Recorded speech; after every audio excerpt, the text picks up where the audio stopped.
Alright, I think we're going. Okay. So, do you want to talk about, you're going to start out with the first section? Yeah, I focused on basically the strategy of the commission. The first thing that they did was analyze the events that took place during apartheid in South Africa. They laid down a groundwork for what is a gross violation of human rights, which they included in an appendix after the first chapter. And then they also defined what a victim of gross violation of human rights is. They defined it as someone who was attacked because of a political or racial motive, I guess. It was someone, it had to be within the time period of, I believe it was 1948 to 1998. So once they had the definitions of what's a gross violation and who is a victim, they established committees. One of the committees was the Amnesty Committee, which heard the. Actually, I guess I should probably go first into how they talked to the victims, which was there's a system set up where each victim or alleged victim could talk to someone, tell them their story. The person that listened would gather all the most important information, and they would make a decision based on all the information they gathered of whether that person is a victim and whether it was a gross violation of human rights based on the definitions that they previously established. What they did next was, once they had those victims that they had decided were the victims of gross violations of human rights, they set up several of them for public hearings, in which eventually kind of became the face of the whole Truth and Reconciliation Which is what I Commission. saw in my section. Yeah, so these public hearings is a lot of the reason that the Amnesty Committee ended up being set up, because what their function was they would hear from the alleged perpetrators of the violations, and it gave them an outlet to defend themselves against the accusations of the victims. What happened if they weren't victims? Like, if they determined they weren't victims, was any support given to them? In some cases, basically the process was they would come in and talk to whoever was gathering their information, and they would get a confirmation that their case was being looked over, and then there would be an investigation unit that went through and tried to check everything out and see if it was a legitimate case and if it was really a gross violation. If it was, then they'd be entitled to the reparations that we will talk about in a little bit. And if not, then they were told that either their case wasn't a gross violation of human rights, or they fell outside the time period, or the motives weren't, it wasn't racially charged or politically charged, something along those lines. And in that case, they weren't given reparations. So what the Amnesty Committee is, getting back to that, was, or actually, I think I talked enough about that. The next thing they did was analyzed all the consequences of all of the violations of human rights. So they looked at both the physiological and psychological challenges that people faced. A lot of people had post-traumatic stress disorder, anxiety disorders, things of that sort. And a lot of people also had to deal with permanent disabilities from being tortured or being kidnapped, and obviously there are a lot of people that died. So they analyzed the effect that has not only on the victims, but on their families and on the communities of those people, and that led them to develop their reparation policies, which was, they had, I don't remember all 5 off the top of my head, but there was something called immediate reparations, where they get access to facilities and services, like say a hospital maybe, if they're still physically hurt or needed a hospital. There were reparation grants, monetary reparations for the economic hardships that a lot of people went through. There was a lot of community rebuilding that was done too. The commission would go through and set up events and activities to try to rebuild the communities that were destroyed during the apartheid. I guess that's pretty much all I have to say right now. So I think Adam, you would be up next. Yeah, I had the implications of the TRC and the strategies they used.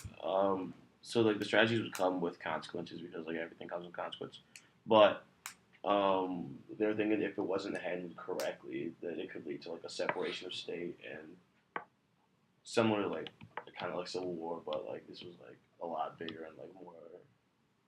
Well, actually, probably wasn't a lot bigger, but it wasn't handled correctly. It could lead to separation of state. We saw what happened to us, and they didn't want that to happen.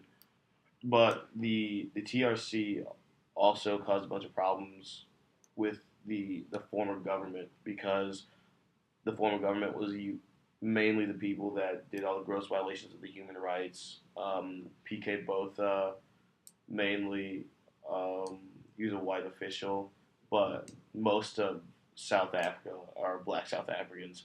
But every time the commission would try to accuse both of doing something, he would just deny, deny, deny. So that was one of the worst and most common things from the TRC. They got a bunch of political leaders in there. They got a bunch of people they thought part of the problem, and they bring them in and they would ask them questions, and no matter what happened, they would deny. And then they bring other people in there that would contradict their story, and the TRC soon realized that they were going to get the truth out of some of these people. Yeah. That like it would be literally impossible for them to sell themselves out because if they did, they would be admitting to everything. Yeah.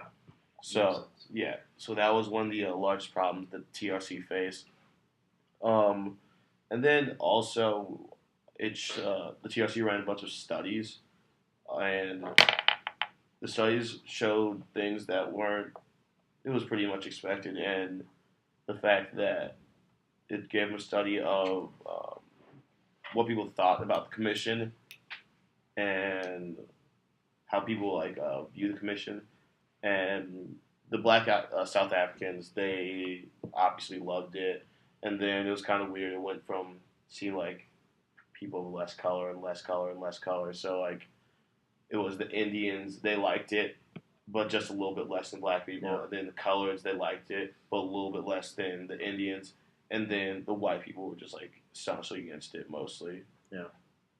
It figures because those people that are mainly in power, those people that are mainly doing the wrong things. Right. And also, more studies were shown, and it showed the trust in the institutions of South Africa. And again, it was pretty much what you expected. The black South Africans really appreciated the TRC. They appreciated the media and the national government. But for white people, they hated the TRC, and they hated the media, and they hated the national government. They also hated the courts, police system, and the political parties. So it seems as if because they were actually controlling everything but TRC, because TRC didn't exist then, and then they wanted the whole like reverse. It seemed like the white people turned against everything that they used to have control over. Yeah. So that was one of the bigger problems that came from the TRC, was that everything that the white people had learned to control and stuff, they were now turning on, and like they all hated it. And the South Africans that were against them, they liked it. So those were some of the main implications of the TRC.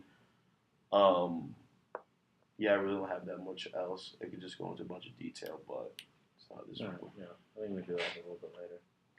Yeah, and what they basically did with my section is they split it up into different sections of reconciliation.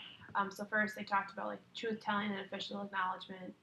Then they went into like restoration of human dignity, perpetrators, forgiveness, and then towards reconciliation between victims and survivors and perpetrators. And then they also talked about the way forward, or how they would change after the Truth and Reconciliation document.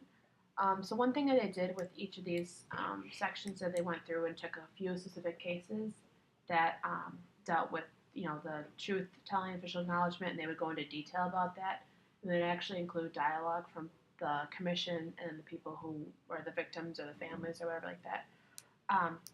And one thing that they did throughout that, how they did really well, was they set up, they would explain like why some people would think this may be a negative, but then also explain why they did it. They understood that they realized that everything they were doing wasn't just going to be good, and that some was going to be negative perceived by certain people and why these people would think that. One of the examples was the activists saw themselves as heroes instead of victims, or like psychologists were worried that adequate support would not be supplied after the hearings.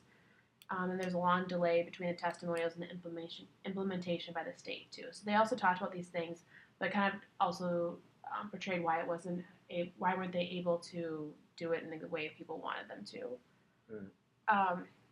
So like I said, like if mine was just mostly the testimonies from all the families and also the perpetrators, and they also included different perpetrators, which were being aware from constitutional court judges or the Medical Association of South Africa, and how they would do things differently in the future. And they were all different kinds of perpetrators, obviously serving different roles or whatever, but they also talked about how they would change in the future. And within the community also described how there was still distress and pain and anger, but they what they were chose to display was really interesting, I thought. Okay. We don't know. All right.